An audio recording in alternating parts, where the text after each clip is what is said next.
السلام عليكم ورحمة الله وبركاته. إن الحمد لله نحمده ونستعينه ونستغفره ونعوذ بالله من شرور أنفسنا ومن سيئات أعمالنا. لا مضل له ومن يضلل فلا هادي له. وأشهد أن لا إله إلا الله وحده لا شريك له وأشهد أن محمدا عبده ورسوله أما بعد.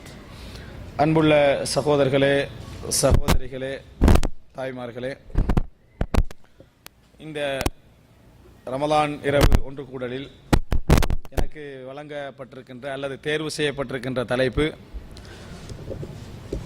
கொள்கை உறுதி ஓர் மீள்பார்வை என்கின்ற ஒரு தலைப்பில் நான் இந்த இடத்திலே சில முக்கியமான செய்திகளை எமக்கு மத்தியிலே ஞாபகப்படுத்திக் கொள்ளலாம் என்று நினைக்கின்றேன். அன்புள்ள சகோதரர்களே, பொதுவாக இந்த மாதிரியான அதாவது இரவு ஒன்று கூடல்கள் அல்லது இந்த மாதிரியான நேரங்களில் இந்த மாதிரியான தலைப்புகள் உள்வாங்குவதற்கு கொஞ்சம் கஷ்டமாக இருக்கும். அது உண்மை. என்ன காரணம் என்று சொன்னால், இது எங்களுக்கு என்வாயன்மெண்ட் எடுத்து பார்த்தீங்கன்னா கொஞ்சம் பாரமாக இருக்கும். அப்போ இதில் நம்ம ஒரு ஹார்டான அல்லது அந்த மாதிரியான நம்ம கொஞ்சம் புரிதல் கவனம் செலுத்த வேண்டிய ஒரு தலைப்புகள் கொஞ்சம் கஷ்டமாகத்தான் இருக்கும். ஆனால் அப்படி விட்டு விட்டு விட்டு பார்த்தோம்னா நம்மளுக்கு தலைப்பே என்ன செய்தில்லை, இந்த மாதிரி தலைப்பு பேசுவதற்கான சந்தர்ப்பம் அமைவதே குறைவாக இருக்கிறது.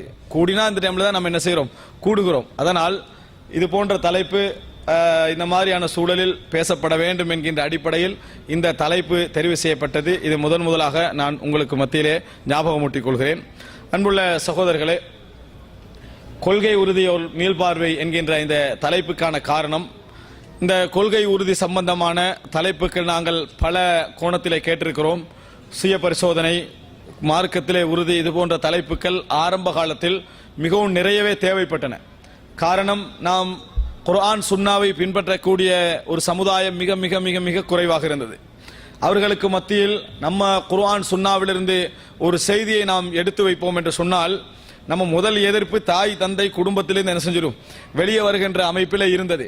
அதனால் நம்ம சமுதாயத்தின் ஒரு விரோதியாக அல்லது குடும்பத்தை பிரிக்கக்கூடிய ஒருவராக அல்லது ஊர் சட்டங்களுக்கு முரணாக வேண்டுமென்று நடக்கக்கூடிய ஒருவராக எல்லாம் நாம் என்ன செய்தோம், கருதப்பட்டோம். ஆனால் உண்மையில் அப்படிப்பட்ட உள்ளங்களோடு நாங்கள் இருக்கவில்லை. அந்த நோக்கம் எமக்கு இருக்கவில்லை. இன்னும் சொல்ல போனால், ஊரோடு மிகவும் இணைந்து வாழ வேண்டும் என்கின்ற நிறைய விருப்பமான சிந்தனை போக்கு மத்தியிலே இருந்தது. ஆனாலும் குர்ஆன் சுன்னா எங்களுக்கு, குர்ஆனும் சுன்னாவும் சொல்லக்கூடிய செய்தி நாம் ஆழ்ந்து நடைமுறைப்படுத்த வேண்டும் என்கின்ற உணர்விலே நாம் என்ன செய்தோம், அந்த மாதிரி நடந்தோம். அவைகளெல்லாம் பொதுவாக அதாவது எதிர்ப்பான நோக்கில் பார்க்கப்பட்டன. இந்த மாதிரி நேரத்தில் உள ரீதியாக யாரெல்லாம் பலகீனம் அடைகிறார்களோ, யாரெல்லாம் மன ரீதியாக அந்த உறுதி தளர்கிறார்களோ அவர்களுக்கு கட்டாயம் உரமூட்டுகின்ற உரைகள் என்ன, கட்டாயம் என்கின்ற அடிப்படையில் நிறைய கொள்கை உறுதி சம்பந்தமான விஷயங்கள் நிறைய ஆரம்ப காலங்களில் பேசப்பட்டன. அதே போல சுயமரியாதை, அதாவது சுய பரிசோதனை என்கின்ற தலைப்பில் நிறைய அது போன்ற உரைகள் ஆற்றப்பட்டன. அந்த உரைகள் மூலம் மக்களுக்கு கிடைத்த பலன் என்ன அப்படின்னு நீங்கள் பார்த்தீர்கள் என்று சொன்னால், ஆங்காங்கே தளர்ந்து கொண்டிருந்த ஷிர்க் போன்ற விஷயங்கள், பிதஅத் போன்ற விஷயங்களில் ஆங்காங்கே கொஞ்சம் தள்ளாடி கொண்டிருந்த, பிரச்சனை இல்லை நம்ம அப்படியே போய்விடுவோமா என்கின்ற அமைப்பில் இருந்த நிறைய கொள்கையில இருக்கக்கூடிய முஸ்லிம்களுக்கு ஒரு உறுதி என்ன செய்தது, அது கொடுத்தது. நம்ம கொள்கையில் உறுதியாக இருப்பது விரோதத்தை காட்டுவது அல்ல என்கின்ற விளக்கத்தை என்ன செஞ்சது, அது கொடுத்தது. நம்ம கொள்கையில உறுதியாக இருப்பது என்பது பகைமை என்பது அர்த்தம் அல்ல, அவர்களோடு சண்டை பிடிப்பது என்பது அர்த்தம் அல்ல. நம்ம சொன்ன விஷயம் அல்லாஹ்வும் ரசூலும் சொல்லி இருக்கிறார்கள் என்பது உறுதியாக இருந்தால் அதை நாம் விட்டு கொடுக்காமல் உறுதியாக இருத்தல் என்பது யாரையும் நாம் தாக்குவதாக என்ன செய்யாது, அமையாது என்கின்ற விளக்கங்களை எல்லாம் கொடுத்தது. அதன் ஊடாக நாம் என்ன செய்தோம், மிக உறுதியான ஒரு நிலையை அடைந்தோம் என்பதை நம்ம பார்க்கிறோம். ஆனால் இப்பொழுது கிட்டத்தட்ட தமிழ் உலகு என்று நாம் எடுத்து பார்த்தோம் என்று சொன்னால், கொள்கை எழுச்சி ஏற்பட்டு, குர்ஆன் சுன்னாவுடைய அந்த எழுச்சி ஏற்பட்டு இப்பொழுது அதாவது 50-60 வருடங்கள் என்ன செய்யலாம் சொல்லலாம். வித்தியாசங்கள் அந்தந்த பிரதேசங்களுக்கு இருந்தாலும் கூட ஒரு 50-60 வருடங்கள் என்று சொல்லலாம். குர்ஆன் சுன்னாவுடைய அந்த விழிப்புணர்வு, அந்த எழுச்சி ஏற்பட்டு அது அந்த அளவுக்கு அடைந்திருக்கிறது என்று சொல்லலாம். இந்த கால பகுதியில் நாம் சில விஷயங்களை கொஞ்சம் மீட்டி பார்க்க வேண்டி இருக்கிறது. ஏனென்றால் ஒவ்வொரு வளர்ச்சியிலும், ஒவ்வொரு எழுச்சியின் வளர்ச்சியிலும் சில தவறுகள் என்ன செய்யும் இருந்திருக்கும், சில தவறான அதாவது அணுகுமுறைகள் இருந்திருக்கும். அப்படி இருக்கக்கூடிய அந்த நேரத்தில் அவைகள் அடையாளம் காணப்பட வேண்டும். கொள்கை உறுதி சம்பந்தமான ஒரு முழுமையான ஒரு விளக்கம் எங்களுக்கு என்ன செய்ய வேண்டும், கிடைக்க வேண்டும் என்பதுதான் இந்த தலைப்புடைய இன்னொரு நோக்கம் என்பதை நாம் என்ன செய்ய வேண்டும், புரிந்து கொள்ள வேண்டும். அன்புள்ள சகோதரர்களே, இந்த இடத்திலே முதலாக நான் சில விஷயங்களை உங்களுக்கு மத்தியிலே சுட்டி காட்டலாம் என்று நினைக்கிறேன். என்ன அப்படி என்று சொன்னால், அல்லாஹ் ரப்புல் ஆலமீனை பொறுத்த வரைக்கும் நல்லவர்களை அடையாளம் காண்பதற்கு, உண்மையாளர்களை அடையாளம் காண்பதற்கு, தன்னை நம்பியவர்களை அடையாளம் காண்பதற்கு இந்த உலகத்தில் வைத்திருக்கக்கூடிய ஒரு அம்சம் தான் சோதனை. சோதனை இல்லாமல் இறை திருப்தியை ஒரு நாளும் பெற முடியாது. இறைவனுடைய திருப்தி மிக இலகுவான ஒன்று, நாம் அடைவதற்கு மிக இலகுவான ஒன்று. ஆனால் அது நம்ம அந்த சோதனை, இறைவன் எம்மை சோதிக்கிறான் என்பதை புரிந்து கொள்வதில் மட்டும்தான் என்ன செய்கிறது இருக்கிறது. இறைவனுடைய சோதனை இல்லாமல் யாரும் அந்த இடத்தை என்ன செய்ய முடியாது, அடைய முடியாது. நபிமார்களுக்கு அல்லாஹு தஆலா அவர்களது ஈமானுக்கேற்ப சோதனை கொடுத்தான். ஏனென்று சொன்ன நபிமார்கள் என்ன பகிரங்க, அதாவது இந்த அதாவது பிரகடனப்படுத்தி இருக்கிறார்கள் என்று சொல்லலாம். நாம் இறைவனுக்கு மிகவும் நெருக்கமானவர்கள், நாம் இறைவனை நெருங்க விரும்புகிறோம், அதற்கான ஒரு ஒரு பிரயத்தனத்தை அவர்கள் என்ன செய்திருக்கிறார்கள், எடுத்திருக்கிறார்கள். யாரெல்லாம் இப்படி அறிவிக்கிறார்களோ அதற்கேற்ப சோதனை என்ன செய்து அவர்களுக்கு உண்டு. அதனால தான் அஷத்துன் நாஸி பலாஅன் அல் அம்பியா, கடுமையாக சோதிக்கப்பட்டவர்கள் யார்?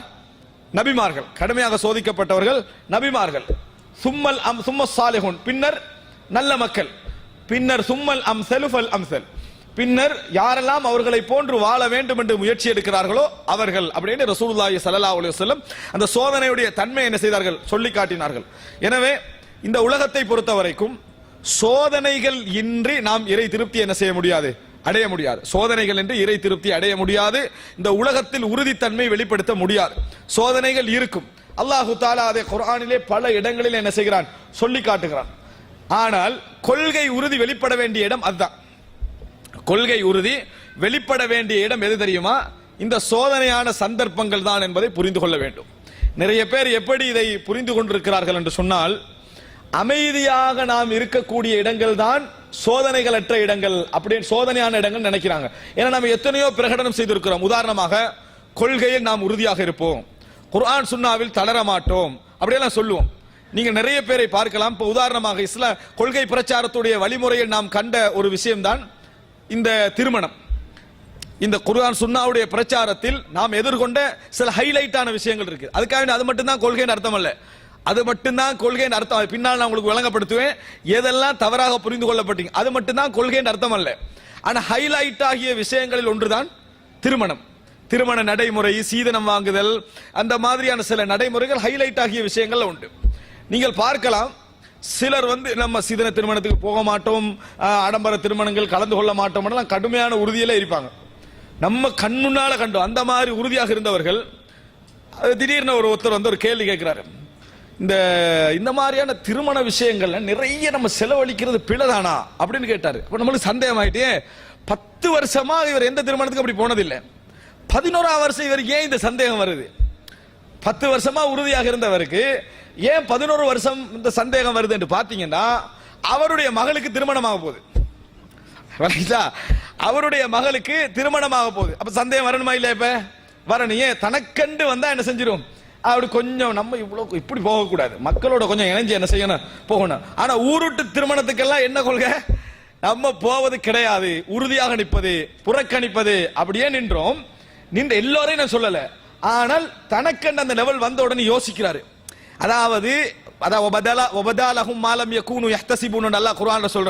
நரகத்துக்கு முன்னால காவிர்கள் இருந்து கொண்டு அவங்க இந்த உலகத்துல கற்பனை பண்ணாதெல்லாம் அவங்களுக்கு அப்ப விளங்கும் அப்படின்னு சொல்றான். அது மாதிரி ஒரு சோதனைக்குள்ள இன்வால்வ் ஆகத்தான் இதுல இவ்வளவு இருக்குதா என்றது என்ன செய்யும், விளங்கும். நரகத்துக்கு முன்னால நிக்கிற நேரத்துல தான் இது இவ்வளவு பாரதூரமா என்றது விளங்கும். அப்ப அது மாதிரி மத்தவன் இதுல என்ன பாடுபற்றிப்பான் என்றது எப்ப விளங்கும் தெரியுமா? அவருக்கு திருமணம் முடிக்கிற நேரத்துல, மகளுக்கு திருமணம் முடிக்கிற நேரத்துல என்ன செய்யும் தெரியுமா? 1000 கேள்வி வரும். இது கூடுமா, இது கூடாதா, இது எந்த அடிப்படையில் சரியாக வரும். ஏற்கனவே கேட்டு உறுதியாக இருந்துதான் அவர் புறக்கணிச்சாரு. ஆனா இன்றைக்கு தனக்கென்று வார நேரத்தில் என்ன செய்யறாரு, அந்த 1000 கேள்வி கேட்பதை நம்ம என்ன செய்யறோம், கண்ணால பாக்குறோம். அதை உணர்ந்தோம். அதுக்கேற்ற மாதிரி 10 வருஷம் எதை பிரகடனப்படுத்தி செஞ்சுட்டு வந்தாரோ அதுக்கு மாத்தமா அந்த திருமணத்தை செஞ்சாரு. அதுக்கு பின்னார எப்படி வாதிட்டாருன்னு சொன்னால், நான் குர்ஆன் சுன்னாக்கு முரணா நடக்கல, 10 வருஷம் எனக்கு தெரியாம இருந்தது, இப்ப ஹக்கு விளங்கிட்டு, அதாவது இப்ப என்னது, எனக்கு உண்மை விளங்கிட்டு அப்படின்னு சொன்னாரு. இது நம்ம ஏன் பார்க்கிறோம் தெரியும்? இது இந்த இடத்துல அவங்க ஒரு விஷயத்தை மறந்துடுறாங்க. சோதனை என்பது தனக்கு வருகின்ற பொழுதுதான், அது அங்கதான் சோதனை. அல்லாஹு தஆலா 10 வருஷமான உறுதி அங்கதான் செக் பண்ணுவான். இந்த 10 வருஷமும் உறுதி என்று சொல்றாங்களே, அது உறுதி அல்ல. உனக்கு சோதனை வரல, உனக்கு சோதனை வரவில்லை என்பதுதான் அதனது அர்த்தம். நான் இதை பல உதாரணங்கள் இந்த விஷயத்துக்கு நான் சொல்லி இருக்கிறேன். எனவே அன்புள்ள சகோதரர்களே, இறைவனுடைய சுன்னால ஒன்று ஒரு முஃமின் நான் ஈமான் கொண்டு விட்டேன் என்று சொல்வதனால் இறைவன் இந்த உலகத்தில் என்ன செய்யறதில்லை, உடனே அவனை அக்செப்ட் பண்றது இல்லை. அக்செப்ட் பண்றான்னு சொன்னா அவனுடைய ஈமான் அல்லாஹ் அக்செப்ட் பண்ணிடுவான். ஆனால் அவனுடைய மன்சிலா என்ன, சோதனையில அவனுடைய தரம் என்ன? ரசூலுல்லாஹி ஸல்லல்லாஹு அலைஹி வஸல்லம் மட்டும் ஒரு மனிதர் வராரு, வந்து பையத்து செய்றார், ஹிஜ்ரத் செஞ்சிட்டாரு, மதீனாவுக்கு ஹிஜ்ரத் வந்துட்டார். பையத்து செஞ்சு மதீனாவுக்கு ஹிஜ்ரத் செஞ்சு வந்துட்டாரு. கொஞ்ச நாள்ல கடுமையான காய்ச்சல். பையத்து செஞ்சு உடன்படிக்கை செஞ்சு ஹிஜ்ரத் செஞ்சு வந்த பின்னால காய்ச்சல் தாங்க முடியல அவருக்கு. உடனே ரசூலுல்லாஹ்ட்ட வராரு, வந்து அல்லாஹ்வின் தூதரே பையத்தை ரிட்டர்ன் தாங்கண்டாரு. அகில்னி பைஅத்தி சொன்னா, அகில்னி மின் பைஅத்தி, என்ன பையத்தை நீங்க வந்து ரிட்டர்ன் தாங்கன்னாங்க. ரசூல் ஸல்லல்லாஹு அலைஹி வஸல்லம் அவர்கள்ட்ட வந்து பையத்து நான் உடன்படிக்கை கேன்சல் பண்ணுங்கன்னு சொன்னா முதலாவது ஆள் அடிப்பாரு. அப்படி சொல்றாங்க. ரசூல் ஸல்லல்லாஹு அலைஹி வஸல்லம் அபா, மறுத்துட்டாங்க ரசூல் ஸல்லல்லாஹு அலைஹி வஸல்லம். ஏன், ஹிஜ்ரத் செஞ்சு அவர் வந்துட்டாரு அப்படின்னா ஹிஜ்ரத் செஞ்சு வந்தா அர்த்தம் என்ன, அங்க வந்து நல்ல பெரிய வசதியான வாழ்க்கை கிடைக்கும் என்பது அர்த்தம் அல்ல. இன்னொன்று இதுல விஷயத்தை நம்ம புரிஞ்சுக்கொள்ளணும். நம்ம எத்தனையோ பேர் மார்க்கத்துக்காக ஊரை விட்டெல்லாம் என்ன செய்யறோம், வெளியேற்றப்பட்டெல்லாம் இருக்கிறோம். அங்க எல்லாம் நம்ம சாய்ஸ் தரப்பட்டிருந்தால், நீங்க யூகேக்கு போறீங்களா, சவுதி அரேபியா பாலைவனத்துக்கு போறீங்களா அப்படின்னு சாய்ஸ் சொல்லப்பட்டிருந்தா நம்ம ஹிஜ்ரத் எங்க போயிருப்போம், நம்ம அங்கே என்ன செஞ்சிடறோம், போயிருப்போம். ஆனால் நபித்தோழர்களுக்கு எல்லா சாய்ஸும் இருந்தது. வசதியான ரோமுக்கும் போகலாம், பாரசீகத்துக்கும் போகலாம், நஜ்ஜாசி மன்னன் இடத்துக்கு போகலாம். ஆனா அவங்க தேர்ந்தெடுத்தது தொற்று நோய் பூமியை. அர்துல் வபா ஹதீஸ்ல எப்படி வருது, மதீனாவுக்கு அர்துல் வபா தொற்று நோய் பூமி என்று அதைத்தான் தேர்ந்தெடுக்கப்பட்டது. அப்படியே பிலால் ரலியல்லாஹு சொல்றாங்க, அபூபக்கர்லாம் சொல்றாங்க, அப்படிதான் அவங்க தெரிவு செய்யப்பட்டாங்க அந்த இடத்துக்கு, அர்துல் வபா தொற்று நோய் பூமி என்று. பின்னால ரசூலுல்லாஹி ஸல்லல்லாஹு அலைஹி வஸல்லம் துஆல தான் செஞ்சாங்க, அந்த இடத்துக்கு பரக்கத் கிடைத்தது நம்ம பார்க்கிறோம். அப்ப சோதனை என்று வந்தால் அங்கதான் கொள்கை உறுதி வெளிப்படும். நம்ம கொள்கை உறுதி நீங்க எங்க பேசினாலும் ஒன்றை புரிந்து கொள்ள வேண்டும், நாம் உறுதியாக இருக்கிறோம் என்று மட்டும் எதுல நீங்க நினைச்சிட வேணும்.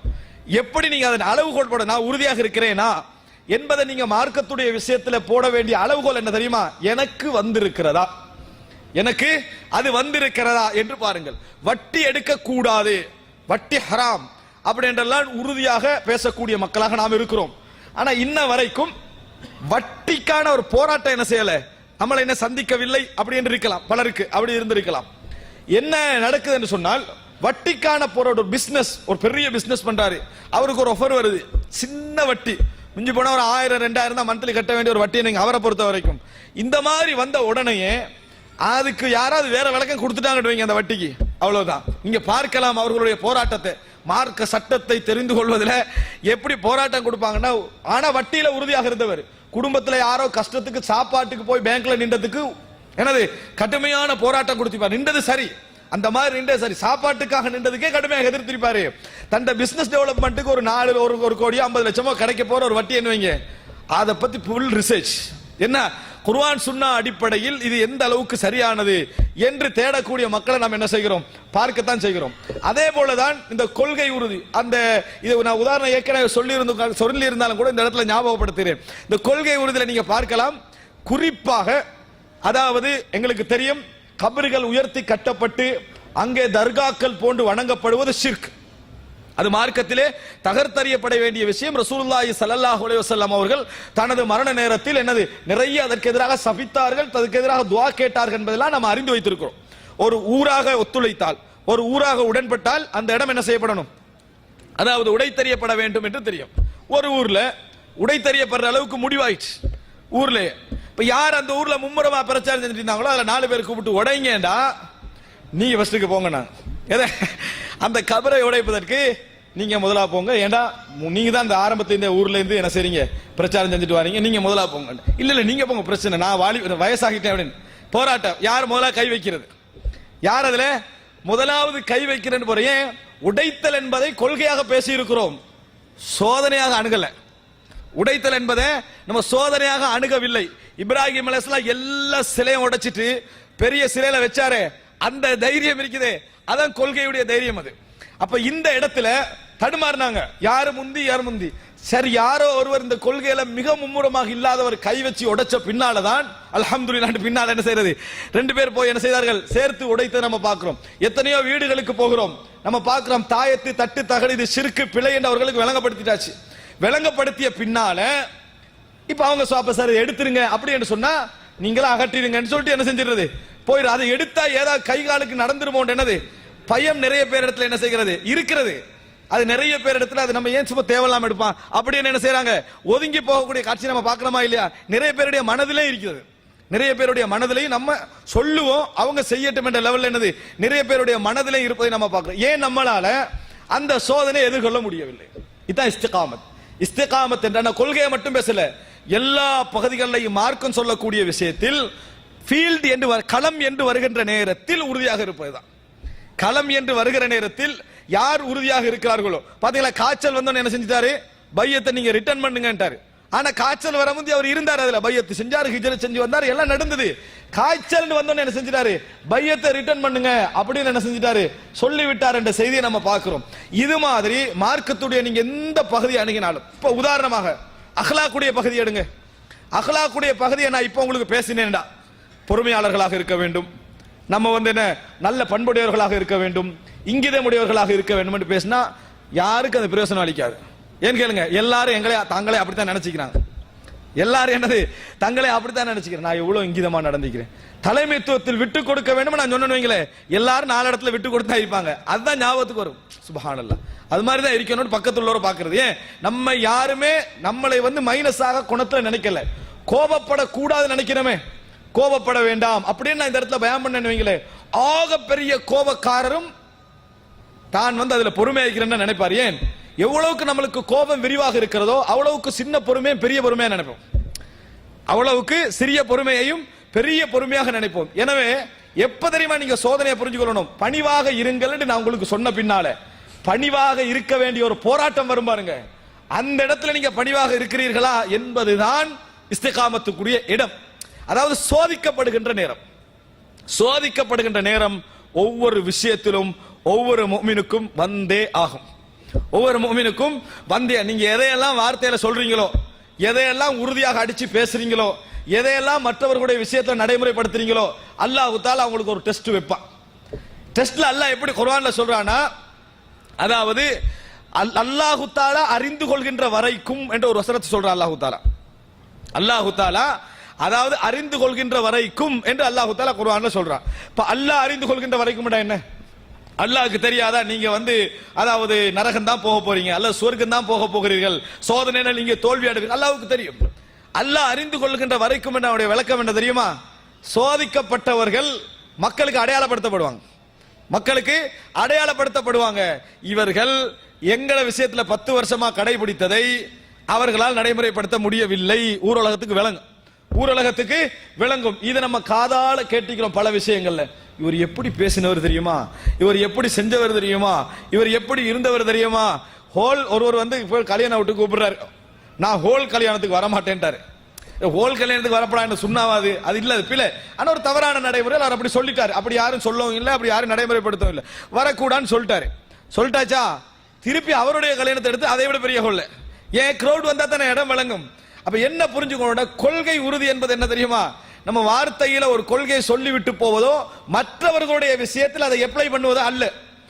கொள்கை உறுதி என்று தனக்கென்ற ஒரு நிலை வருகிற நேரத்தில் நீங்க விளங்கணுங்க, தனக்கென்ற ஒரு கொள்கை வருகிற நேரத்தில் நீங்கள் விளங்க வேண்டும். மூசா அலைஹிஸ்ஸலாம் யாரை நம்பி ஃபிரௌனிடத்துல வந்தாரு, அல்லாஹ்வை நம்பி. தான் கொலை செஞ்சுட்டு போய்க்கிறாரு, அல்லாஹ்வை நம்பி தான் ஃபிரௌனுக்கு முன்னுக்கால வாராரு. ஃபிரௌனுக்கு முன்னால அல்லாஹ் சொல்றான், இன்னனி மஅகுமா அஸ்மஉ வ அரா, நான் உங்களோடு இருக்கு, உங்க 2 பேரோட இருக்கிறேன், பார்த்து கொண்டும் கேட்டுக்கொண்டும் இருக்கிறேன் சொல்ற. அல்லாஹ் நம்பி தான் வந்தாரு. ஆனா ஒரு பெரும் சமுதாயம் என்ன செஞ்சுட்டு இஸ்லாத்தை ஏற்றுக்கொண்டு, எப்படிப்பட்ட தியாகமிக்க சமுதாயம், உயிர் போனாலும் பரவாயில்ல என்று இஸ்லாத்தை ஏற்றுக்கொண்டு விட்டது. கடலுக்கு வராங்க, கடலுக்கு முன்னால வச்சு கால அஸ்ஹாபு மூசா இன்னால முதுரக்கும், மூசாவுடைய தோழர்கள் சொன்னார்கள் அகப்பட்டு கொண்டோம். தியாகிகள் சொன்னாங்க, தியாகமாக இருந்தவங்க, நாங்க அகப்பட்டு கொண்டோம், முடிஞ்சது அப்படின்னு என்ன செய்தார்கள், அவர்கள் சொன்னார்கள். உடனே ஒரு பெரிய கொள்கைவாதியாக நாம சோதிக்கப்படுகிறோம் என்றதை உணர மாட்டோம். அந்த இடத்துல என்னடா இவங்களை நம்பி களத்தில் இறங்கினா இப்படி செஞ்சு விட்டாங்களே அப்படின்னு என்ன செஞ்சிரும், நம்மளுக்கு வந்துரும். மூசா அலைஹிஸ்ஸலாம் சொன்னாரு, மனசுக்குள்ள அவருடைய ஈமான பாருங்க, அவங்கள நம்பி தானே வந்தார் அவரு. கல்லா இன்ன மஅய ரப்பி சயஹ்தீன், என்னோடு எனது இறைவன் இருக்கிறான், அவன் வழிகாட்டுவான். அவங்கள நம்பி வரல அவரு. எவ்வளவு பெரிய தியாகிகளாக இருந்தாலும் சரி, அவர்களை நம்பி மூசா அலைஹிஸ்ஸலாம் கடலோரத்துக்கு வரல. நம்ம ஃபர்ஸ்ட்டுக்கு அல்லாஹ்வை நம்புவோம், எல்லாம் வந்தவரை அதை நம்புவோம். இதான் பிரச்சனை. எப்படி முதலாவது அல்லாஹ்வை நம்பி ஒன்றும் இருக்காது, அல்லாஹ்வை நம்பி பிசினஸ்ல இறங்கினோண்டுவாரு. அல்லாஹ்வை நம்பினால அல்லாஹ் எல்லாம் கொடுப்பான். அதுக்கு பின்னால அல்லாஹ் மறந்துட்டு இதைத்தான் நம்புறது. எது இது விட்டா நம்ம வாழ்க்கை எப்படி ஆகிரும் அப்படி என்றது. எதை நீ எல்லாம் இருக்காத நேரத்தில் நம்பினாயோ அதை விட்டுட்டு இதை நம்பக்கூடிய காட்சியை நம்ம என்ன செய்கிறோம், பார்க்கிறோம். அல்லாஹ் சொல்றா, அது சோதிக்கிற அல்லாஹ் அந்த இடத்துல. மூசா என்ன சொல்றாரு, கல்லா இன்ன மஅய ரப்பி சயஹ்தீன், என்னோடு எனது இறைவன் இருக்கிறான், அவன் வழிகாட்டுவான். அல்லாஹு தஆலா இதை சொல்லி காட்டு. இதே மாதிரியான ஒரு அம்சம் எங்க நடக்குது, ரசூலுல்லாஹி ஸல்லல்லாஹு அலைஹி வஸல்லம் மதீனாவுக்கு போறாங்க. ரசூல் ஸல்லல்லாஹு அலைஹி வஸல்லம் அவர்கள் மதீனாவுக்கு போகிற நேரத்தில் யார் யார் இருக்கிறாங்க, அபூபக்கர் ரலியல்லாஹு அன்ஹு, ரசூலுல்லாஹ் அந்த குகையில் இருக்கிறாங்க. என்ன சொல்றாங்க, அல்லாஹு தஆலா எங்களோடு இருக்கிறான், இன்னல்லாஹ மஅனா, கவலைப்பட வேண்டாம், அல்லாஹு தஆலா எங்களோடு இருக்கிறான். அல்லாஹ் அதை எப்படி ஞாபகப்படுத்துறான்டா, இல்லா தன்சுருஹு ஃபகத் நஸரஹுல்லாஹு இத் அக்ரஜஹு அல்லதீன கஃபரு ثاني اثنين اذ هما في الغار اذ يقول لصاحبه لا تحزن ان الله معنا. நீங்க நபிக்கு உதவி செய்யலையா, உதவி செய்யாது விட்டால் ஏற்கனவே அல்லாஹு தஆலா அவர் ரெண்டு பேராக இருக்கின்ற பொழுது அல்லாஹ் உதவி செய்திருக்கிறான் அப்படின்னு அல்லாஹு தஆலா சொல்றான். என்ன நம்பிக்கை வரணும் தெரியுமா, பெரும் கிரௌட கண்டாலும் கூட நாங்கள் உறுதி என்பதை இறைவனோடு சம்பந்தப்படுத்தி மட்டும்தான் நம்ம என்ன செய்யணும், எந்த இடத்துல விளங்கிக் கொள்ள வேண்டும். எனவே முதல் பகுதியாக ஆழ் மனதிலே பதிய வைத்துக் கொள்ள வேண்டிய விஷயம், சோதனை என்பது வாயால் சொல்லுகிற நேரத்திலோ மக்களுக்கு அப்ளை பண்ணப்படுகிற நேரத்திலோ வருவது அல்ல. உறுதி என்பது அந்த நேரத்தில் வருவது அல்ல, நமக்கு வருகிற நேரத்தில் வருவது. நமக்கென்று நடக்குமே, அது ஒவ்வொருடைய வாழ்க்கையிலும் வரும். இது நம்ம இந்த பார்வையில பார்க்கல. நமது வாழ்க்கையில் எப்ப இது வரும், நமது வாழ்க்கையில் இது எப்பொழுது வரும், அப்ப நம்ம உறுதியை வெளிப்படுத்த வேண்டும் என்று நம்ம என்ன செய்யவில்லை, பார்க்கவில்லை. அந்த இடத்துல தான் நம்ம என்ன செய்ய வேண்டும், நமது கொள்கை உறுதி என்பது வெளிப்பட வேண்டும். அந்த இடத்துல நம்ம உறுதியாக நிற்கணும். நம்மளோட விஷயத்துல அப்படித்தான் நடப்போம், மகள் என்று வந்தால் அப்படித்தான் நடப்போம், மகன் என்று. சுப்ஹானல்லாஹ், சில இளைஞர்கள் சீதனம் வாங்க மாட்டோம் என்று கடுமையாக உறுதியாக இருந்தவர்கள், சீதன திருமணங்களுக்கு போக மாட்டோம் என்று உறுதியாக இருந்தவர்கள், பாராட்டப்பட வேண்டிய இளைஞர்கள். தனக்கு திருமணம் என்று வந்த உடனேயே எப்படி நடந்தாங்கன்னா, ஒரு நேரடியா வராது. எப்படி சொல்றாங்கன்னா, என்ன செய்ய, உம்மட வார்த்தையை தட்டவும் கூடாது, அதுவும் இஸ்லாம் சொல்லுது, சீதனை எடுக்க கூடாதுன்னு இஸ்லாம் சொல்லுது. இந்த இடத்துல ரெண்டு மோதுதான். எது மற்றவனுக்கு மோதல, இவருக்கு என்ன செய்யுது, இந்த ரெண்டு மோதுது. அதனாலதான் நான் அந்த இடத்துல மௌனமாகிறது. உண்மையில எனக்கு சரியான விருப்பமே எனது இல்லை. எப்படி இருக்கு இந்த வார்த்தையெல்லாம் கேட்கக்குள்ள எப்படி இருக்கும், அவருக்கு நம்ம காரணம் கொடுப்போமா அல்லது என்னது, சோதனை என்றது தனக்கு வந்தா தான் என்ன செய்யும், விளங்குவோம்னு நம்ம நினைப்போமா. நம்ம நிறைய இளைஞர்கள் அப்படி பார்க்கிறோம். மற்றவர்களுடைய எல்லா விஷயத்திலும் உறுதியாக இருந்தது தவறல்ல, மிக சரி, அப்படித்தான் இருக்கணும். ஊர் பழித்தாலும் உலகம் பழித்தாலும் ஹக் என்று சொன்னா நமது உறுதி அப்படித்தான் இருக்கணும். ஆனா தனக்கண்டு வந்தோடனே மாறினா எப்படி இருக்கும்? அன்புள்ள சகோதரர்களே, எனவே சோதனை கட்டத்தில் தான் உறுதி வெளிப்படும் என்பதை நாம் என்ன செய்ய வேண்டும், புரிந்து கொள்ள வேண்டும். அன்புள்ள சகோதரர்களே, எனவே இது முதல் பகுதியாக, சோதனை கட்டத்தில் நமது உறுதி வெளிப்படுதல் என்பது முதல் பகுதியாக நாம் புரிந்து கொள்ள வேண்டிய விஷயம். அடுத்ததாக அன்புள்ள சகோதரர்களே, அல்லாஹ் இரண்டாவது அம்சம், இரண்டாவது நம்ம புரிந்து கொள்ள வேண்டிய அம்சம் என்னன்னு சொன்னால், நம்ம உறுதியாக இருத்தல் என்ற பகுதி இருக்கிறதே, நம்ம தவறாக புரிந்து கொண்ட சில விஷயங்களை இந்த இடத்துல நான் சுட்டிக்காட்டலாம்னு நினைக்கிறேன். முதல் விஷயம், கொள்கை உறுதி என்கின்ற ஒரு உறுதி மட்டும் நபித்தோருடைய காலத்தில் அறியப்படவில்லை. கொள்கை உறுதி என்ற உறுதி மட்டும், இஸ்திகாமா ஃபில் அகீதா, அகீதாவில் உறுதியாக இருத்தல், அது மட்டும் என்கின்ற பகுதி என்னது அறியப்படவில்லை. இஸ்திகாமா ஃபித் தீன், மார்க்கத்தில் உறுதியாக இருத்தல் அப்படின்னா என்ன, அகீதாலே ஒருத்தர் உறுதியாக இருக்கணும், அஹ்காம் இபாதாத்துக்கள் சட்டங்கள் வணக்க வழிபாடுகளிலே உறுதியாக இருக்கணும், முஆமலாத் கொடுக்கல் வாங்கல்லையே அவர் உறுதியாக இருக்கணும், அஹ்லாக் மக்களோடு உள்ள பண்பாடுகளிலே அவர் உறுதியாக இருக்கணும். மொத்தமாக இஸ்திகாமா ஃபித் தீன், மார்க்கத்தில் உறுதி என்பதுதான் அன்றைய கால, அதாவது அந்த இஸ்திகாமாவுக்கு இருந்த விளக்கம். சரி, கொள்கை உறுதியை நம்ம ஏன் பேச ஆரம்பித்தோம் என்றால், மற்றவைகளில் மக்கள் உறுதி காட்டினார்கள், கொள்கை விஷயத்தில் உறுதி தளர்ந்தார்கள், அதனால் பேச ஆரம்பித்தோம். அப்படி என்றால் அது எந்த பீரியட்ல, எந்த நேரத்தில், எந்த அளவுல அது நடந்ததோ அதோட அதை செஞ்சிடணும், அந்த விளக்கம் நிறுத்தப்பட வேண்டும். இஸ்திகாமா ஃபித் தீன், மார்க்கத்தில் உறுதியாக இருங்கள் என்பதுடைய விளக்கம் எப்படி இருக்கணும், எங்களுக்கு விரிந்ததா இருக்கணும். அஹ்லாக்களையும் தான், எல்லா விஷயங்களையும் தான், வியாபாரத்திலையும் தான். ஒருத்தர் கொள்கையில் அப்படி பக்காவா இருப்பாரு, வட்டி எடுத்துக்கண்டு ஹராம் உழைச்சிக்கண்டு மற்றவுடைய சொத்தை சூறையாடி கண்டிருந்தாருன்னா அது இஸ்திகாமா ஃபித் தீன் அல்ல. அது மார்க்கத்தில் உறுதி கிடையாது. அவரிடத்தில் மார்க்கத்தில் உறுதி கிடையாது. கொள்கைக்குள்ள வெயிட் வேற, இபாதத்துக்குள்ள வெயிட் வேற என்பது உண்மை. ஆனா இஸ்திகாமா ஃபித்தீன், மார்க்கத்தில் உறுதி உள்ளவர் என்பதற்கு அவருக்கு அந்த சிபத் என்னது அந்த இடத்துல இல்லை என்பதை நாம் என்ன செய்யணும், புரிந்து கொள்ள வேண்டும். நாம் இறைவனிடத்துல ஒவ்வொரு தொழுகையிலையும் கேட்கக்கூடிய மொத்தம் 17 முறை கேட்கிறோம். எது? ஸிராத்தல் முஸ்தகீம், இஸ்திகாமத்தான பாதை, நேரான பாதையை தான் நாம் என்ன செய்கிறோம், இறைவனிடத்தில் எப்பொழுதும் கேட்டுக்கொண்டிருக்கிறோம், வளைசல் இல்லாத பாதை. எனவே மார்க்கத்தில் உறுதி என்பது கொள்கை என்ற அளவில் நம்ம எப்ப புரிஞ்சுக்கொள்ளணும் சொன்னா, கொள்கை இல்லாத மக்களோடு நம்ம பேசுகிற நேரத்தில் மட்டும், கொள்கையில உறுதி தளர்ந்த மக்களுக்கு மத்தியில் நம்ம பேசுகிற நேரத்தில் மட்டும், கொள்கையில உறுதி தளர்ந்து போகின்ற மக்களுக்கு உபதேசிக்கின்ற நேரத்தில் மட்டும். மற்றபடி இஸ்திகாமா ஃபித்தீன், மார்க்கத்தில் உறுதி என்பது கொள்கையில் உறுதி மட்டுமல்ல. தங்களை தாங்களே நிறைய பேர் அப்படி ஏமாத்திக்கிறாங்க. எப்படி என்று சொன்னால், நம்ம கொள்கையில உறுதியாகிறோம் தானே, தொலாட்டி கூட அல்லாஹ் தஆலா மன்னிச்சிடுவான். நரகம் என்பது எப்படி நினைக்கிறாங்க தெரியுமா, போயிட்டு நம்ம வந்துடுறோம் தானே அப்படி நினைக்கிறாங்க. சுப்ஹானல்லாஹ், நரகம் அப்படி நினைக்கப்படக்கூடிய ஒன்றா? நரகம் அப்படி நினைக்கப்படக்கூடிய ஒன்றா? நீங்க நினைச்சு பாருங்க. நம்மளால ஒரு சின்ன வேதனையை, ஒரு சின்ன சூட்டை நம்மளால் தாங்கிக் கொள்ள முடியுமா? நரகம் அப்படி அல்ல. அப்ப எப்படி புரிந்து கொள்ள வேண்டும்? இஸ்திகாமா ஃபித்தீன் என்பது, மார்க்கத்தில் உறுதி என்பது எல்லா பகுதியையும் குறிக்கும். மார்க்கம் சொல்லக்கூடிய எல்லா பகுதியையும் குறிக்கும் என்பதை புரிந்து கொள்ள வேண்டும். நீங்க எங்கெல்லாம், அதாவது ஃபஸ்தகிம் கமா உமிர்த வமன் தாப மஅக், அல்லாஹ் தஆலா குர்ஆன்ல சொல்றான், எப்படி உங்களுக்கு ஏவப்பட்டிருக்கிறீர்களோ அது போன்று நீங்களும் உங்களோடு தௌபா செய்தவர்களும் மீண்டவர்களும் உறுதியாக இருங்கள் அல்லாஹ் தஆலா சொல்றான். எதை சொல்றா? முழுமையான வகையை அல்லாஹ் தஆலா சொல்றான்.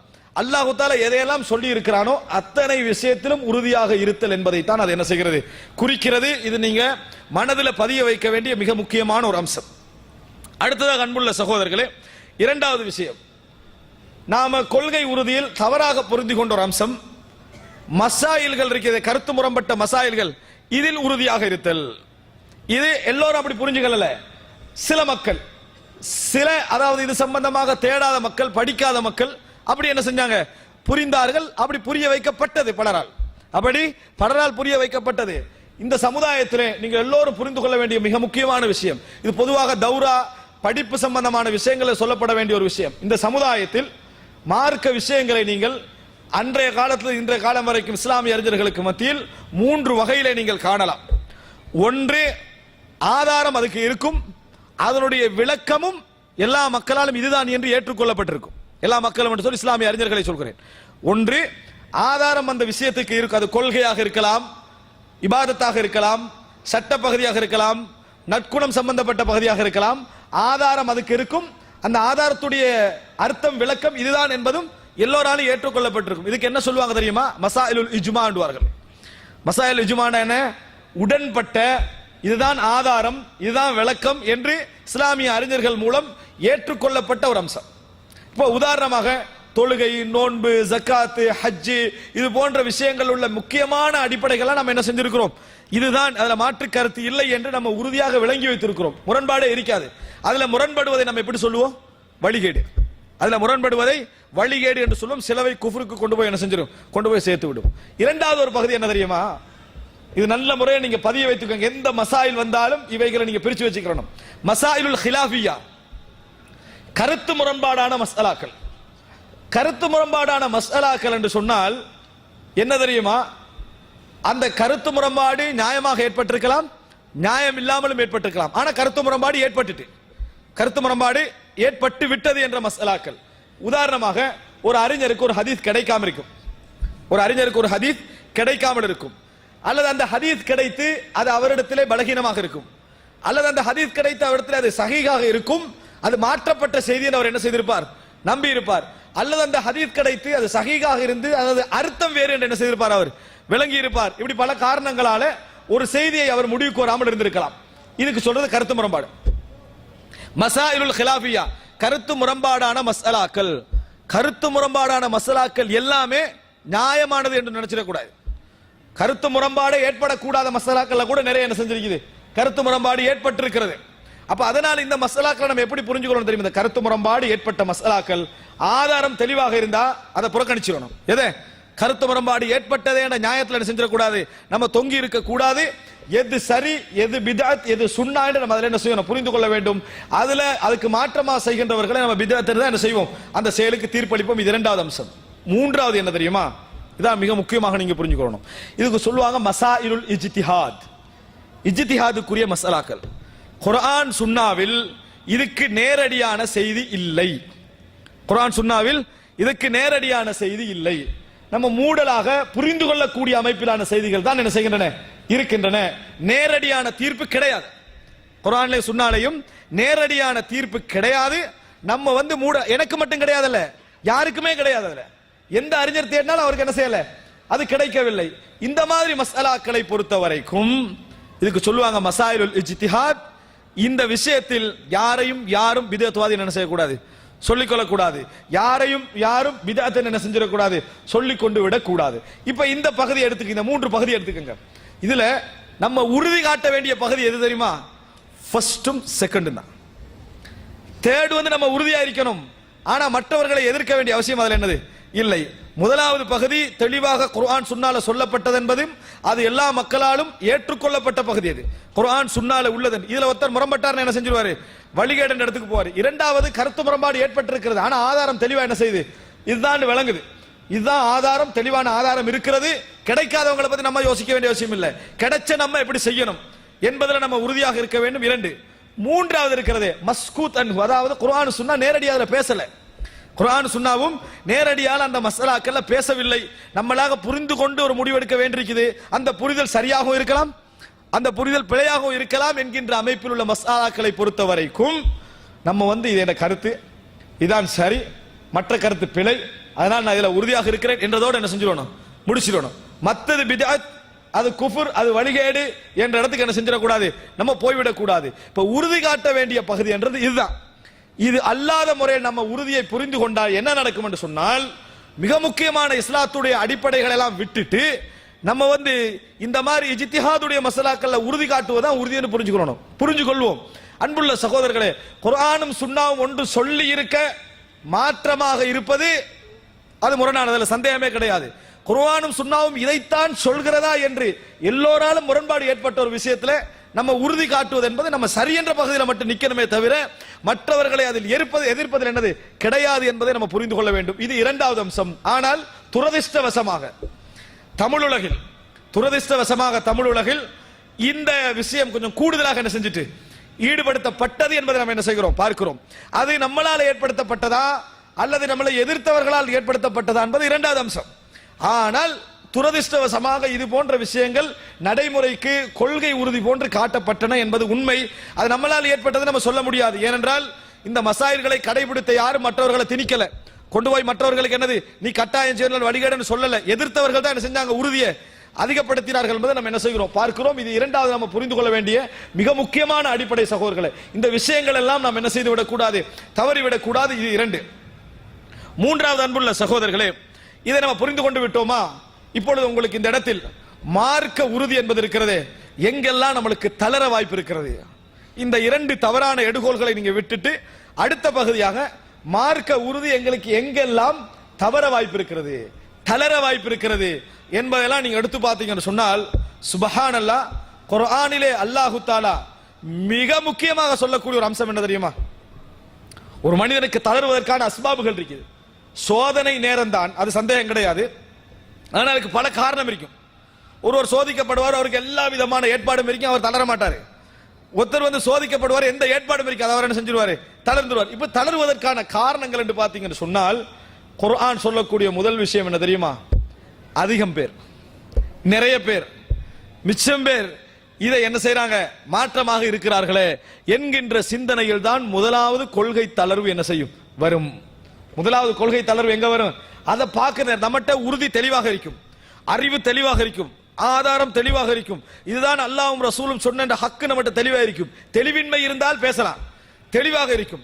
மனசு எதுல சஞ்சலப்படும் தெரியுமா, குடும்பமே மாறி இருக்குது, ஊரே தலைகீழாக இருக்குது, எப்படி நம்ம இதை செய்யலாம் அப்படி என்கின்ற மனோநிலை வரும் என்பதை அல்லாஹ் தஆலா என்ன செய்றான், குர்ஆன்ல சொல்லி காட்டுகிறான். அன்புள்ள சகோதரர்களே, அதற்காக வேண்டி நான் உங்களுக்கு அதாவது சூரா ஹூதுடைய வசனம், ஒரு பெரிய தொடர் வசனம், அல்லாஹ் தஆலா மன உறுதியை ஏற்படுத்துகின்ற அமைப்பிலே நல்ல ஒரு உபதேசத்தை என்ன செய்கிறான், அல்லாஹ் தஆலா செய்கிறான். அந்த உபதேசத்தை உங்களுக்கு இங்கே ஓதி நான் கொஞ்சமாக அதை விளங்கப்படுத்தலாம் என்று நினைக்கிறேன். பாருங்கள் அன்புள்ள சகோதரர்களே, அல்லாஹ் தஆலா சொல்லி காட்டுகிறான், அதாவது ஃபஸ்தகிம் கமா உமிர்த் வமன் தாப மஅக். நபியே ஃபஸ்தகிம், எனவே நீங்கள் உறுதியோடு இருங்கள், நீங்கள் உறுதியோடு நிலையோடு இருங்கள். ஏன்னா ரசூல் ஸல்லல்லாஹு அலைஹி வஸல்லம் அவர்களை உறுதியோடு இருங்கன்னு சொல்ற காலம் இருக்குதே, சுப்ஹானல்லாஹ், உலகமே தலைகீழான காலம். பத்ர் யுத்தத்தில் ரசூல் என்ன சொல்றாங்க? அல்லாஹும்ம இன் துஹ்லிக் ஹாதிஹில் இஸாபத ஃபலன் துஅபத ஃபில் அர்தி அபதா. யா அல்லாஹ், இந்த கூட்டத்தை நீ அழிச்சிட்டேன்னு சொன்னா இந்த உலகத்தில் நீ எப்பொழுதும் வணங்கப்பட மாட்டேன்னா அப்ப யாரு? அவ்வளவுதான்.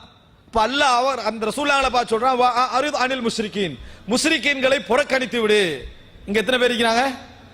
300 பேர் மட்டும்தான். முஷ்ரிகீன்களை புறக்கணித்து விடனா உலகமே என்னது? அதுலதான் நிக்குது. அல்லாஹ் புறக்கணிக்க சொல்றான். ஏன்னா அறிவு தெளிவானது. அறிவு தெளிவாக இருக்கிற கட்டத்தில் நீ என்ன செஞ்சிடாத, வளைஞ்சிடாத. அதனால ரசூலுல்லாஹ்வுக்கு அல்லாஹ் உபதேசம் செய்றான். இந்த ரசூலுல்லாஹி ஸல்லல்லாஹு அலைஹி வஸல்லம் அவர்களுக்கு ஏற்பட்ட மனத்தளர்வுகளுக்கு அல்லாஹ் தஆலா என்ன செய்றான்? ஒத்தடம் கொடுக்குறான். எப்படி சொல்றான்னா, ஃபஸ்தகிம் கமா உமிர்த வமன் தாப மஅக். நபியே, எப்படி நீங்கள் கட்டளையிடப்பட்டீர்களோ அதிலே உறுதியாக இருங்கள், உங்களோடு யாரெல்லாம் மீண்டு வந்தார்களோ அவர்களும் உறுதியாக இருக்கட்டும் என்று சொல்லிட்டு அல்லாஹ் தஆலா வலா தத்கவ் இன்னஹு பிமா தஅமலூன பஸீர், வழிதவறி போய்விட வேண்டாம், நீங்கள் என்ன செய்கிறீர்களோ அதை அல்லாஹ் தஆலா பார்த்தவனாக இருக்கிறான். இது அல்லாஹ் தஆலா சொல்லக்கூடிய முதல் உபதேசம். அடுத்ததாக வலா தர்கனு இலல்லதீன ஸலமு, அநியாயம் இழைத்தவர்களின் பக்கம் சாய்ந்து விட வேண்டாம், அநியாயம் இழைத்தவர்கள் பக்கம் சாய்ந்து விட வேண்டாம். இது உங்களுக்கு நல்லா புரிய வைக்கிறதுக்கு ஒரு உதாரணம் சொல்றேன். நிறைய பேர் வந்து துஆ கேட்பாங்க, யாரெல்லாம் அவனுக்கு அநியாயம் செஞ்சுட்டான், இந்த குடும்பத்தை பிரிச்சுட்டா, எல்லா விதமான பிசினஸ்லயும் கையடிச்சுட்டா, இவனுக்கு யாரெல்லாம் நீ தான் பாத்துக்க என்று துஆ கேட்பாரு. 1 வருஷம் 2 வருஷம் 3 வருஷம் துஆ கேட்டா நிச்சயமா அநியாயம் இழைக்கப்பட்டவனுடைய துஆ அங்கீகரிக்கப்படும். அல்லாஹ் தஆலா காலம் தாழ்த்தி அவருக்குரிய அந்த தண்டனை கொடுக்க ஆரம்பிச்சிருவான். யாருக்கு அவர் துஆ கேட்டார் அவர் வந்துருவார். வந்து என்ன பிசினஸ் எல்லாம் எப்படி போகுது, கொஞ்சம் கேபிட்டல் ஒன்று தரவா அப்படின்னு கேட்டு ஒரு பெரும் பங்கை கொடுத்தாருன்னு வைங்களேன். இப்ப 3 வருஷம் கேட்ட துஆட பலன் என்ன? உடனே வாங்கிடுறது. வாங்கி இப்ப மாஷா அல்லாஹ் அவர் நல்ல மனுஷன், அவர் நம்ம அநியாயமா தவறா நினைச்சிட்டோம், விளங்கிட்டா, அநியாயமா என்ன செஞ்சிட்டோம், தவறா நினைச்சிட்டோம். அல்லாஹ் தஆலா சொல்றான், வலா தர்கனு இலல்லதீன ஸலமு, அநியாயம் இழைக்கப்பட்ட சாயவானாண்டா 3 வருஷம் துஆ கேட்டுட்டு துஆவை ஒரே அடியா விட்டுறது, விட்டுட்டு இங்க சாஞ்சிடுறது. அநியாயமா நம்ம தப்பா நினைச்சிட்டோம் இவரை. அப்ப 3 வருஷம் கேட்டது என்ன? அல்லாஹ் தஆலா முதலாவது காலமும் கொடுக்கிறான், இரண்டாவது சொல்றான் தண்டனை உங்களுக்கு சேர்த்து வரும்ன்றான். நீ கேட்டது அநியாயம் பெஸ்ட்டுக்கே மன்னிச்சு உன்னை நான் மன்னிச்சிட்டேன். அல்லாஹ்ட துஆ கேட்டியா, உனக்கு லாபம் வர முடியாது என்ன செஞ்சிரு, மன்னிச்சு நான் அவரை மன்னித்து விட்டேன். லாபம் வந்த உடனேயே அவர் என்ன செஞ்சிருது, அவர் அநியாயமா தப்பா நினைச்சிட்டு உனக்கு தந்தா தப்பில்லை, தராட்டி என்னது மோசமான மனிதர் என்ற லெவலுக்கு என்ன செய்யறாங்க சொல்லுவாங்க. அல்லாஹ் சொல்றான், வலா தர்கனு இலல்லதீன ஸலமு, நீங்கள் அநியாயம் இழைக்கப்பட்டவர் பக்கம் சாய வேண்டாம், ஃபதமஸ்ஸகுமுன் நார், உங்களுக்கு என்ன செய்யலாம், அவர்களுக்கு எது தீண்டுமோ அந்த நரகம் உங்களை தீண்டி விடலாம், அந்த நரகம் உங்களை தீண்டி விடலாம். இது ஷிர்கில் உள்ளவர்கள் எல்லோரையும் குறிக்குது. அவர்கள் ஷிர்க் வைக்கிறார்கள், அநியாயம் செய்கிறார்கள், நீ சாஞ்சு நிக்க கூடாதாங்க, உங்களுக்கு சேர்த்து தான் என்ன செய்யும் வரும். சாய வேண்டாம் என்று அல்லாஹ் தஆலா சொல்றான். ரசூலுல்லாஹ்வை பார்த்து சாய வேண்டாம், ருக்குன், ருக்குன் என்ன, சாயிறது, தூண், விளங்கிட்டா. அப்ப வலா தர்கனு, அப்ப சாய வேண்டாம் என்று அல்லாஹ் தஆலா என்ன செய்றான், சொல்லி காட்டுகிறான். சொல்லி காட்டிட்டு வமாலக்கும் மின் தூனில்லாஹி மின் அவுலியா சும்ம லா துன்சரூன், புரிந்து கொள்ளுங்கள், உங்களுக்கு உதவுவதற்கு அல்லாஹ்வை தவிர வேறு நேசர்கள் கிடையாது. நீங்க என்னதான் சேர்ந்தீங்களோ சேரலையோ, கிரௌடோட இருந்தீங்களோ கிரௌடோட இருக்கலையோ, உதவிக்கு அல்லாஹ்வை தவிர உங்களுக்கு வேற யாரும் கிடையாது. சுப்ஹானல்லாஹ், இது ஒரு ஈமானிய வசனம். இது நீங்க சேர்ந்தீங்களோ இல்லையோ, உங்களுக்கு எல்லா விதமான வசதிகள் இருந்ததோ இல்லையோ, உதவி என்றா யார் வரணும்? அல்லாஹ். நீங்க அநியாய பக்கம் சாஞ்சிங்கன்னு வைங்களே, உங்களுக்கு உதவி கிடைக்காது, உங்களுக்கு உதவி கிடைக்காது என்று அல்லாஹ் தஆலா சொல்றான். சொல்லிட்டு உபதேசம் செய்யறான் பாருங்க, உறுதி எப்படி வரும், ஒரு மனிதனிடத்தில் உறுதி எப்படி வரும். அல்லாஹ் தஆலா சொல்றான், வ அகிமிஸ் ஸலா, தொழுகையை நீங்கள் நிலைநாட்டி வாருங்கள், தொழுகையை நிலைநாட்டி வாருங்கள். தரஃபைன் நஹார் வ ஸுலஃபம் மினல் லைல், பகலின் 2 ஓரங்களிலும் இரவின் ஒரு பகுதியிலும் நீங்கள் உங்களது தொழுகையை நிலைநாட்டி வாருங்கள் என்று அல்லாஹ் தஆலா சொல்றான். இஸ்லாமிய சமுதாயத்துடைய முழு உறுதி எதுல இருக்குது? ஸலா, தொழுகையில தான். அல்லாஹ் தஆலா குர்ஆன்ல சொல்றான், அல்லதீன இம்மக்கன்னாஹும் ஃபில் அர்த் அகாமுஸ் ஸலா, இந்த பூமியிலே அவர்களுக்கு நாம் சந்தர்ப்பம் கொடுத்தால் முதலாவது என்ன செய்வாங்க, நல்லா பிசினஸ் பண்ணுவார்கள் அப்படின்னு அல்லாஹ் தஆலா சொல்லல. நம்ம வந்து ஒரு அரசாங்கம் மோசமாகிறதே என்று எதை வச்சு சொல்லுவோம் தெரியுமா? பிசினஸ் எல்லாம் போச்சு, இப்ப எல்லாம் நெருக்கடி என்ற அடிப்படையில். ஒரு அரசாங்கம் நல்லா இருக்குதுன்னு எதுக்கு சொல்லுவோம் தெரியுமா? நல்லா பிசினஸ் திறந்து விட்டான் அடிப்படையில். அல்லாஹ் என்ன சொல்றான்னா, பூமியில இடம் கிடைச்சா முதல்ல என்ன செய்வாங்க, அகாமுஸ் ஸலா, தொழுகை அவர்கள் நிலைநாட்டுவார்கள். நல்லா டைம் கிடைக்கும், நல்ல சந்தர்ப்பம் கிடைக்கும், தொழுகை நிலைநாட்ட மாட்டோம். பிஸியான டைம்ல கவலை, தொழுகை டைம் கிடைக்குது இல்ல, ஒரே பிஸி ஆயிக்குது அப்படின்றது. ஆனா ஃப்ரீயான டைம்ல என்ன செய்யறது இல்ல, உரிய நேரத்துக்கு தொழுவது கிடையாது. அல்லாஹ் சொல்றான் டைம் கிடைத்தவர்கள் சந்தர்ப்பம் கொடுத்துட்டு என்ன செஞ்சிருவாங்க, அகாமுஸ்ஸலா அகைமுஸ்ஸலா, தொழுகையை நீங்க நிலைநாட்டி வாருங்கள். யாருக்கு தொழுகையில தொடர்ந்து உறுதி காட்ட முடிகிறதோ அவருக்கு கொள்கையில என்ன செய்ய முடியும், உறுதி காட்ட முடியும் என்பதை உணர்வார். ஒரு நாளைக்கு 5 நேர தொழுகையில ஆட்டம் கண்டாருன்னு வைங்களேன், கொள்கையில நிச்சயமா அவர் என்ன செய்வாரு, ஆட்டம் காணுவார். அகைமிஸ் ஸலாத்த தரஃபைன் நஹாரி வ ஸுலஃபம் மினல் லைல். அல்லாஹ் தஆலா சொல்றான், நீங்கள் தொழுகையை நிலைநாட்டி வாருங்கள். இன்னல் ஹஸனாதி யுத்ஹிபுன ஸய்யிஆத், நன்மைகள் தீமைகளை போக்கிவிடும், நன்மைகள் தீமைகளை போக்கிவிடும் என்று அல்லாஹ் தஆலா சொல்லிட்டு ذالிக ذிக்ரா லிذாக்கிரீன், இது யாரெல்லாம் உணர்வு பெறுவார்களோ ஞாபகம் ஊட்டுவார்களோ அவர்களுக்கு உரியது சொல்லிட்டு அல்லாஹ் தஆலா சொல்றான் வஸ்பிர். வஸ்பிர் அப்படின்னா என்ன, பொறுமையோடு இருங்கள். வஸ்பிர், ரசூலுல்லாஹி ஸல்லல்லாஹு அலைஹி வஸல்லம் அவர்களுக்கு இந்த நேரத்தில் அல்லாஹ்வுடைய அந்த ஆறுதல் எவ்வளவு மிக முக்கியமாக இருந்திருக்கும். வஸ்பிர், பொறுமையோடு இருங்கள். ஃபஇன்னல்லாஹ லா யுதீஉ அஜ்ரல் முஹ்ஸினீன், நீங்கள் நலவு செய்யக்கூடியவர்களாக இருந்தால் அல்லாஹ் உங்களது கூலிகளை என்றைக்கும் வீணாக்க மாட்டான். அல்லாஹ் தஆலா உங்களது கூலியை என்றைக்கும் வீணாக்க மாட்டான். நலவு செய்து நம்மளே மறந்து போயிருப்போம், ஆனா அல்லாஹ் என்ன செய்ய மாட்டான், அதனது கூலியை வீணாக்க மாட்டான் என்று அல்லாஹ் தஆலா என்ன செய்யறான், சொல்லி காட்டிவிட்டு அடுத்த தொடர்ச்சியில அல்லாஹ் தஆலா சொல்வதெல்லாம் என்ன தெரியுமா, இதற்கு முன் சென்ற சமுதாயத்திலெல்லாம் சீர்திருத்தம் செய்யக்கூடிய சமுதாயம் இருந்திருக்க கூடாதா, அப்படி அவர்கள் சீர்திருத்தக்கூடிய சமுதாயம் அங்கு இல்லை என்றால் அவர்கள் எல்லாம் நம்ம முழுசா அழித்திருப்போம். அல்லாஹ் தஆலா ஒரு ஊரில் சீர்திருத்தவாதிகள் இருக்கின்ற காலமெல்லாம் அந்த ஊரை அழிக்க மாட்டான் என்று சொல்கிறான். இங்க என்ன சொல்றான் அல்லாஹ், நீங்க கொஞ்சம் மேரண்டு கவலைப்பட வேண்டாம், ஹக்கில நீங்க கொஞ்சமாக இருக்கிறீர்கள் நீங்கள் சோர்வடைய வேண்டாம். நீங்க என்ன நினைக்கணும்டா, ஊர்ல நீங்க சீர்திருத்தம் செய்ய ஆரம்பியுங்கள். அப்படி ஆரம்பிச்சீங்கன்னு சொன்னா ஒரு நாள் அந்த ஊருக்கு என்ன செய்யாது, அழிவு வராது. நீங்கள் சீர்திருத்தவாதிகளாக மாறுங்கள். உலு பக்கியான்னு சொல்ற அல்லாஹ் தஆலா, எஞ்சியவர்களில் கொஞ்சம் பேரும், எஞ்சிய கொஞ்சம் பேரும் சீர்திருத்தவாதிகளாக மாறுங்கள் என்ற ஒரு குடும்பம். ஒரு குடும்பத்துல நீங்க மார்க்க விஷயத்தை உள்வாங்குறீங்க, உங்களுக்கு அந்த ஹக்கு விளங்குது, நீங்க அதுல உறுதியாக இருக்க நினைக்கிறீங்க, குடும்பமே எதிர்க்குது. என்ன முதலா செய்யணும், நீங்க முஸ்லிஹாக மாறணும், ஒரு சீர்திருத்தவாதியாக மாறணும், அவங்கள்ட்ட சொல்ல ஆரம்பிக்கணும், அவர்கிட்ட விளங்கப்படுத்த ஆரம்பிக்கணும். ஒரு ஊர் நீங்க ஒரு சிலர் சத்தியத்தை விளங்கி இந்த ஷிர்க், இந்த பித்அத், இது போல மார்க்க ரீதியான என்னென்ன விஷயங்கள் எல்லாம் முரண்பாடுகள் இருக்கிறதோ அதில் உண்மையை விளங்கி நீங்கள் மாற்றம் அடைகிறீர்கள்.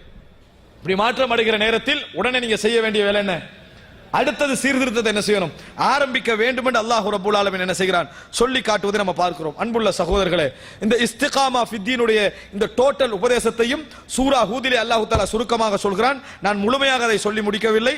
நீங்கள் என்ன செய்யலாம், சூரா ஹூத் அதாவது 109 இந்த வசனத்தை என்ன செய்யலாம், உங்களுக்கு பார்க்கலாம். சூரா ஹூதுடைய 109 அல்லாஹ் தஆலா உறுதி தளர்வதற்கான காரணங்களையும் உறுதி ஏற்படுத்துவதற்கான வழிமுறைகளையும் உறுதி ஏற்பட்டவர்கள் எப்படி சீர்திருத்தவாதிகளாக என்ன செய்ய வேண்டும், மாற வேண்டும் என்ற பகுதியை அல்லாஹ் தஆலா அந்த சூறாவிலே சொல்லி காட்டுவதை பார்க்கிறோம். அன்புள்ள சகோதரர்களே, இந்த சுருக்கமான நேரத்தின் இறுதி பகுதியாக அல்லாஹ் தஆலா இந்த பூமியை நான் ஏற்கனவே சொன்னது போல ஒரு சோதனை களமாக அல்லாஹ் தஆலா வைத்திருக்கிறான். நிச்சயமாக சோதனைகளில், இறைவனுடைய சோதனைகளில் எப்படி துன்பமும் கஷ்டமும் வேதனைகளும் உலக இழப்புகளும் இருக்குமோ, உலகத்துக்கே தெரியாத ஒரு இன்பமும் அதில் இருக்கும். உலகத்துக்கே தெரியாத ஒரு இன்பமும் அது இருக்கும். இறைவன் தான் என்னை சோதிக்கிறான் என்ற உணர்வும் உங்களுக்கு மேலோங்கும். அந்த சோதனைகளில் நீங்கள் ஒரு ஈமானிய பார்வையோடு நீங்கள் நடந்து செல்வீர்கள் என்று சொன்னால், உண்மை மார்க்கம் சொன்ன விஷயம், மார்க்கம் வழிகாட்டிய விஷயம் என்று சொல்லி யார் எதிர்த்தாலும் சரி, யாருடைய எதிர்ப்புகள் வந்தாலும் சரி, இது அல்லாஹ்வும் ரசூலும் சொன்ன விஷயம் என்கின்ற அடிப்படையில் நீங்கள் உறுதியோடு போவீர்கள் என்று சொன்னால், நண்பர்கள் சில பொழுது எதிர்க்கலாம். நான் சொல்லுகின்ற பகுதி மார்க்கத்துடைய எல்லா பகுதியையும் குறிக்கக்கூடிய அம்சம். நண்பர்கள் சில பொழுது உங்களை வெறுக்கலாம், நண்பர்கள் சில பொழுது உங்களை நெருங்காமல் இருக்கலாம், குடும்பத்திலே சில பொழுதுகள் உங்களோடு அசௌகரியங்கள் இருக்கலாம், நீங்கள் நல்ல முறையில் அணுகினாலும் உங்களை வெறுக்கக்கூடியவர்களாக இருக்கலாம். ஆனால் சோதிக்கப்படுகிற நேரத்தில் நீங்கள் தனிமைதான். ஆனால் அந்த தனிமையிலும் இறைவனுடைய ஒரு ஈமானிய சுகத்தை நீங்கள் என்ன செய்வீர்கள், உணர்வீர்கள். நிச்சயமாக அல்லாஹ் தஆலா அவர்களுக்கு மட்டும் கொடுக்கக்கூடிய விஷயம். உதாரணமாக ஒருவர் காலையில இருந்து கொண்டு திக்ர் செய்கிறார், நீங்க அவரை பார்க்கிறீங்க.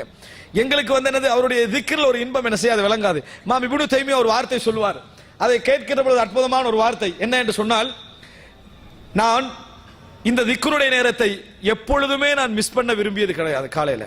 காரணம், எங்களுக்கு சில செகண்ட்கள் அதிலே தாண்டி போகின்றன. பணக்காரர்களும் வசதி படைத்தவர்களும் அதை கண்டால் எங்களில் பொறாமை கொண்டிருப்பார்கள் என்று சொன்னார். பணக்காரர்களும் வசதி படைத்தவர்களும் அதனை கண்டால் அதை என்ன செய்வார்கள், பொறாமை கொண்டிருப்பார்கள். இமாம் இப்னு தைமியாவுடைய தகாயிக் தஃப்சீர் என்ற தஃப்சீர், அதிலே அவர் இமாம் இப்னு தைமியாவுடைய ஒரு அழகான ஒரு கவிதை போட்டிருப்பார்கள். மா யஸ்னவு அஅதாஇ பி அன வ ஜன்னதி வ புஸ்தானி ஃபீ ஸத்ரி ஐனமா ரஹ்து ஃபஹிய மஇ இன் கதலூனி ஃபகத்லி ஷஹாதா வ இன் சஜனூனி ஃபஸஜ்னி ஹல்வா வ இன் அக்ரஜூனி ஃபகுரூஜி சியாஹா. மா யஸ்னவு அஅதாஇ பி அன ஜன்னதி வ புஸ்தானி ஃபீ ஸத்ரி. அழகான வசனம். எதிரிகள் என்னை என்ன செய்து விட போகிறார்கள்? என்ன, அவருக்கு நிறைய எதிரிகள் இருந்தார்கள். பெரும் தலைவராக இருந்தவர், பெரும் மார்க்கறிஞராக இருந்தவர். ஆனா அந்த நிறைய எதிர்ப்பு இருந்தது. அந்த எதிர்ப்புடைய உறுதியில சிறைச்சாலையில வச்சு சொன்ன வசனம் அது. என்னை அவர்கள் என்ன செய்து விட போகிறார்கள்?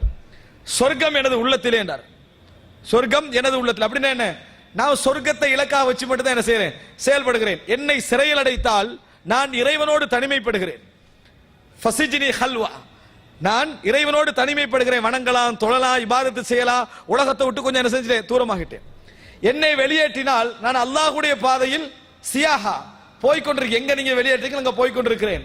வைன் கதலூனி, என்னை நீங்கள் கொன்றால் உங்களால் செய்ய முடிஞ்ச உச்சகட்டம் அது ஷஹாதத், நான் உயிர் தியாகம் செய்கிறேன். என்னை உங்களால் என்ன செய்து விட முடியும் என்று கேட்டார். சுப்ஹானல்லாஹ். இது இன்பம், இது ஈமானிய இன்பத்துடைய விளைவு.